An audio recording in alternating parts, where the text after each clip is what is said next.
Welcome back. Today we're diving deep into the secret cost of loyalty and why holding on to unhealthy friendships could be the biggest act of self-betrayal. This guide will unlock the hidden psychology behind toxic connections, show you their unexpected impact on your life, and hand you practical tools to break free. If you've ever wondered why you can't let go, or if your loyalty is secretly hurting you, you're in the right place. Let's unmask the truth together.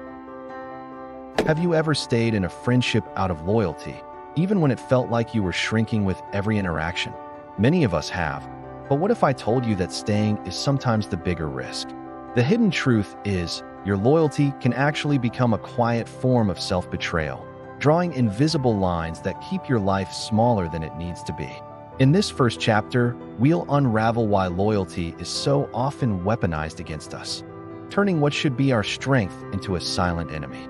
Let's explore the winding path from loyalty to self-erasure and set the stage for a transformation you didn't even know you needed.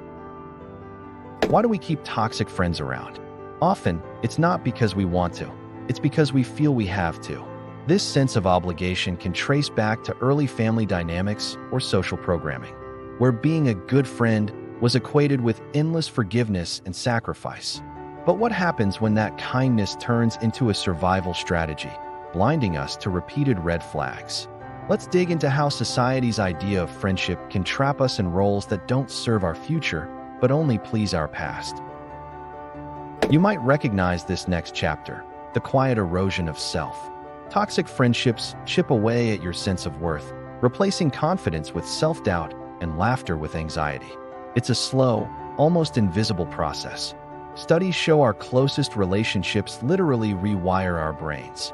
Imagine what chronic negativity or criticism does over years. The real question, how many dreams have withered simply because we couldn't say goodbye? We don't just ignore red flags, we decorate them. Why? Because many of us have learned to look for love or validation in pain.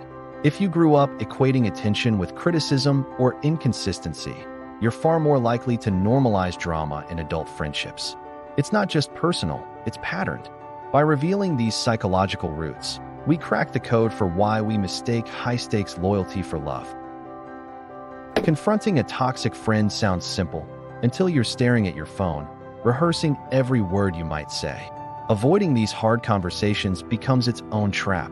We fear confrontation not just because of the possible blowback, but because we're terrified of being alone. Yet every time we bite our tongue, we tell ourselves our feelings don't matter. This is self-abandonment, and it chips away at our core. Let's talk about guilt. The moment you even consider stepping back from a toxic friend, a wave of shame might hit. Thoughts like, maybe I'm the bad guy, maybe I'm too sensitive, rear their heads. This guilt is powerful because it's a leash. It keeps us in place, forcing us to prioritize peacekeeping over personal growth. If you've ever let guilt make decisions for you, you're not alone. What are you really protecting by staying loyal to toxicity? Often, it's not the friendship, it's your fear of what comes after. Many believe that by keeping old friends close, they're maintaining stability or protecting themselves from loneliness. In reality, they may be blocking the possibility of deeper, more authentic connections.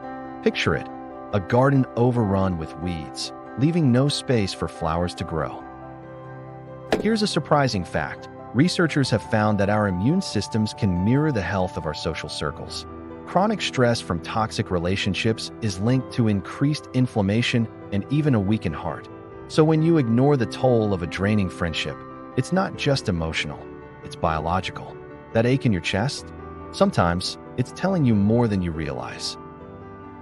Do you know the moment when you begin to change? It's rarely dramatic. Usually, it starts with a quiet question. What if I deserve better? That small spark is the beginning of setting boundaries, the unsung heroes of healthy relationships.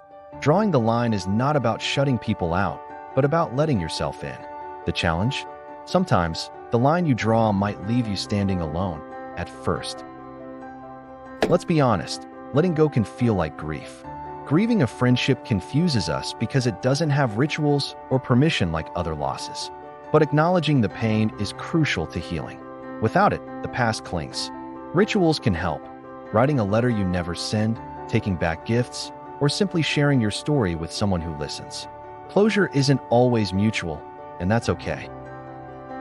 Freedom from toxic loyalty is not just subtraction, it's space for new growth.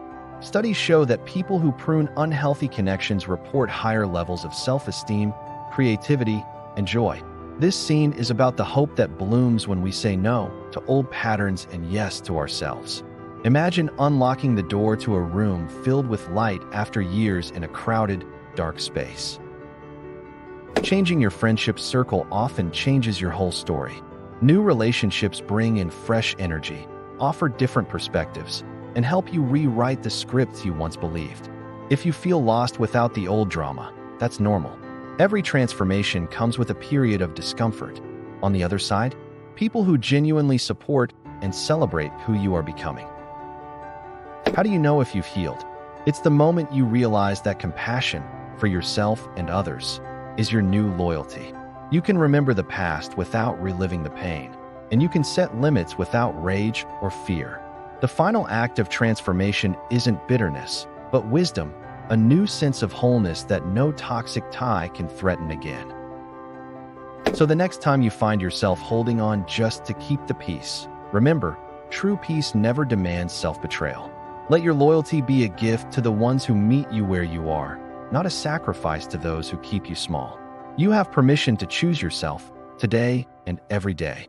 And that, in the end, is the greatest act of loyalty you'll ever know.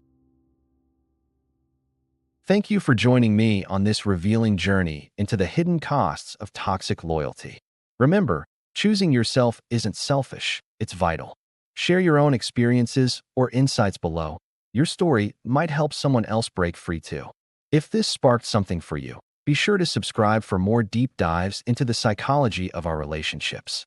Until next time, stay true to yourself.